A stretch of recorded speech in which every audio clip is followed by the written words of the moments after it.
요나서 1장. 주께서 아미떼의 아들 요나에게 말씀하셨다. 너는 어서 저 큰 성읍 니느웨로 가서 그 성읍에 대고 외쳐라. 그들의 죄악이 내 앞에까지 이르렀다.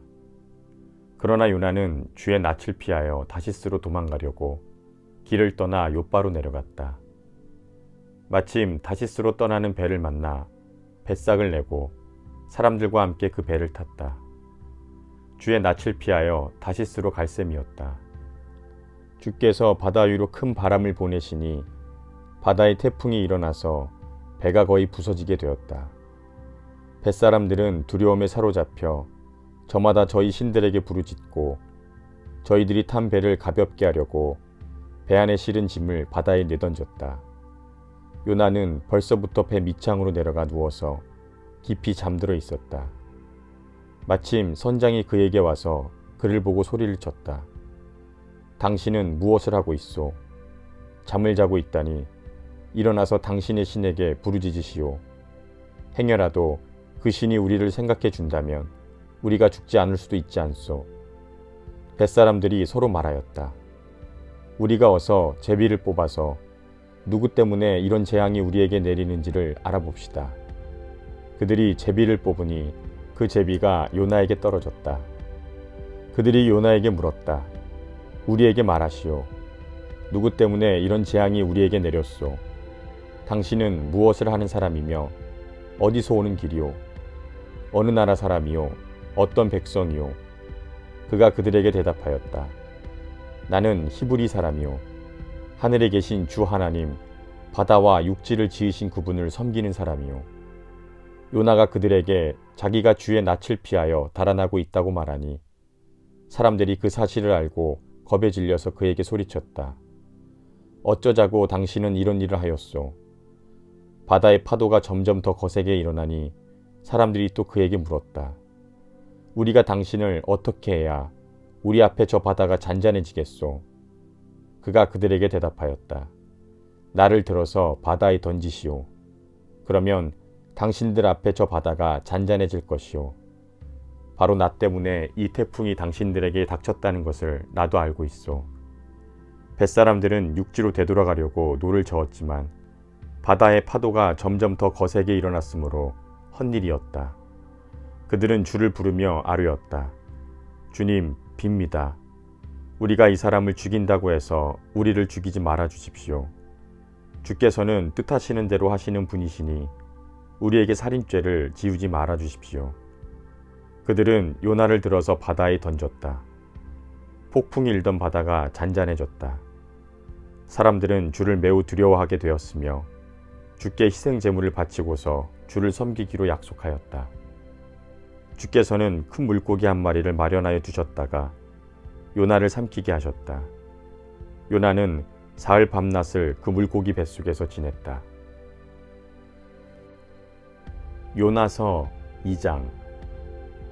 요나가 물고기 뱃속에서 주 하나님께 기도드리며 아뢰었다. 내가 고통스러울 때 주께 불러 아뢰었더니 주께서 내게 응답하셨습니다. 내가 스올 한가운데서 살려달라고 외쳤더니 주께서 나의 호소를 들어주셨습니다. 주께서 나를 바다 한가운데 깊음 속으로 던지셨으므로 큰 물결이 나를 에워싸고 주의 파도와 큰 물결이 내 위에 넘쳤습니다.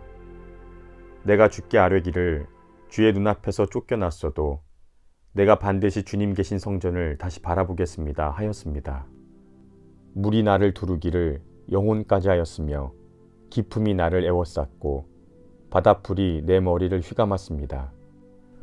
나는 땅속 몇 뿌리까지 내려갔습니다. 땅이 빗장을 질러 나를 영영 가두어 놓으려 했습니다만 주 나의 하나님, 주께서 그 구덩이 속에서 내 생명을 건져주셨습니다. 내 목숨이 힘없이 꺼져갈 때에 내가 주님을 기억하였더니 나의 기도가 주께 이르렀으며 주님 계신 성전에까지 이르렀습니다. 헛된 우상을 섬기는 자들은 주께서 베풀어 주신 은혜를 저버립니다. 그러나 나는 감사의 노래를 부르며 주께 희생 제물을 바치겠습니다. 서원한 것은 무엇이든지 지키겠습니다. 구원은 오직 주님에게서만 옵니다.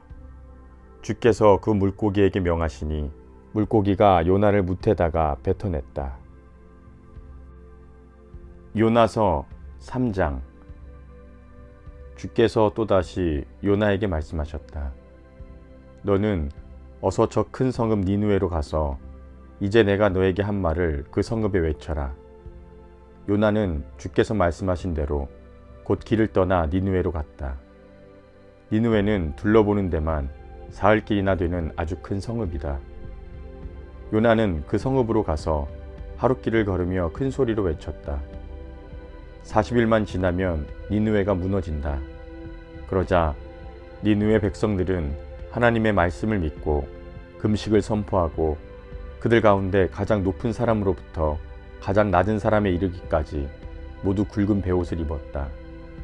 이 소문이 니느웨의 왕에게 전해지니 그도 임금의 의자에서 일어나 걸치고 있던 임금의 옷을 벗고 굵은 베옷을 입고 잿더미에 앉았다.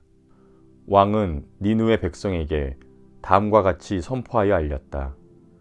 왕이 대신들과 더불어 내린 칙명을 따라서 사람이든 짐승이든 소떼든 양떼든 입에 아무것도 대서는 안 된다. 무엇을 먹어도 안 되고 물을 마셔도 안 된다. 사람이든 짐승이든 모두 굵은 베옷만을 걸치고 하나님께 힘껏 부르짖어라. 저마다 자기가 가던 나쁜 길에서 돌이키고 힘이 있다고 휘두르던 폭력을 그쳐라. 하나님께서 마음을 돌리고 노여움을 푸실지 누가 아느냐. 그러면 우리가 멸망하지 않을 수도 있다. 하나님께서 그들이 뉘우치는 것, 곧 그들이 저마다 자기가 가던 나쁜 길에서 돌이키는 것을 보시고 뜻을 돌이켜 그들에게 내리시겠다고 말씀하신 재앙을 내리지 않으셨다. 요나서 4장. 요나는 이 일이 매우 못마땅하여 화가 났다. 그는 주께 기도하며 아뢰었다. 주님, 내가 고국에 있을 때에 이렇게 될 것이라고 이미 말씀드리지 않았습니까?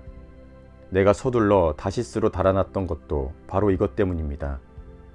하나님은 은혜로우시며 자비로우시며 좀처럼 노하지 않으시며 사랑이 한없는 분이셔서 내리시려던 재앙마저 거두실 것임을 내가 알고 있었기 때문입니다. 주님, 이제는 제발 내 목숨을 나에게서 거두어 주십시오. 이렇게 사느니 차라리 죽는 것이 낫겠습니다. 주께서는 내가 화를 내는 것이 옳으냐 하고 책망하셨다.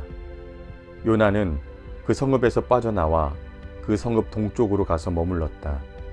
그는 거기에다 초막을 짓고 그 그늘 아래에 앉았다. 그 성읍이 어찌 되는가를 볼 셈이었다. 주 하나님이 박농쿨을 마련하셨다. 주께서는 그것이 자라올라 요나의 머리 위에 그늘이 지게 하여 그를 편안하게 해주셨다. 박농쿨 때문에 요나는 기분이 무척 좋았다. 그러나 다음날 동이틀 무렵 하나님이 벌레를 한 마리 마련하셨는데 그것이 박농쿨을 쏠아버리니 그 식물이 시들고 말았다. 해가 뜨자 하나님이 찌는 듯이 뜨거운 동풍을 마련하셨다.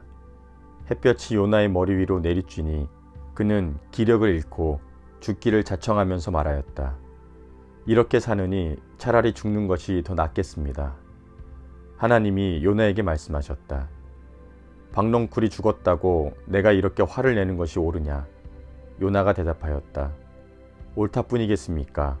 저는 화가 나서 죽겠습니다. 주께서 말씀하셨다. 내가 수고하지도 않았고 내가 키운 것도 아니며 그저 하룻밤 사이에 자라났다가 하룻밤 사이에 죽어버린 이 식물을 내가 그처럼 아까워하는데 하물며 좌우를 가릴 줄 모르는 사람들이 12만 명도 더 되고 짐승들도 수없이 많은 이 큰 성읍 니느웨를 어찌 내가 아끼지 않겠느냐.